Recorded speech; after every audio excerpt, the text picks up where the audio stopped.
The most important thing to remember about the Pike River mine disaster is that 29 men, husbands, fathers, brothers, sons, needlessly lost their lives.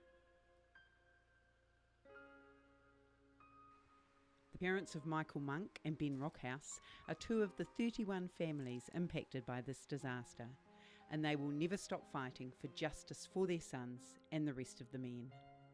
Well, Ben's always liked, he wanted to be a paleontologist, and so he's always been interested in the earth and anything involved with the earth.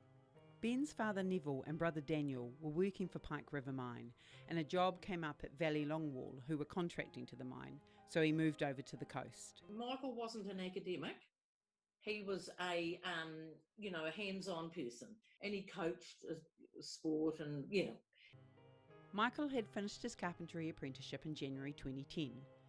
He was then offered a job in June 2010 with Spud Pizzato, whose business contracted to Pike River and Spring Creek mines. We also need to remember the two survivors, Daniel Rockhouse and Russell Smith, whose lives were changed forever on Friday the 19th of November 2010. Getting to the hospital and seeing Daniel and Russell lying in their beds, respective beds, that was pretty horrible, and the smell that was in the room at the time was pretty horrible. Russell, of course, he was close to death by the time Daniel got to him, and that was carbon monoxide. Sonia says it's been a very tough decade for Daniel, as he's gone through some really dark times.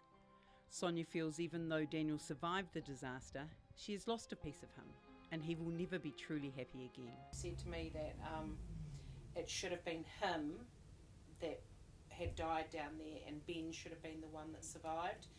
Daniel went back to mining in Australia mid-2011, which Sonia felt was too soon. For him, it's all he really knows, and like he said, he just feels close to Ben and the guys being under there. Looking forward, a memorial track is currently being developed from near the mine entrance to link up with one of Doc's great walks, the Paparoa track. The Pike River Recovery Agency will hand the mine land over to Doc once the re-entry is complete, and a memorial to the 29 will be established here as well.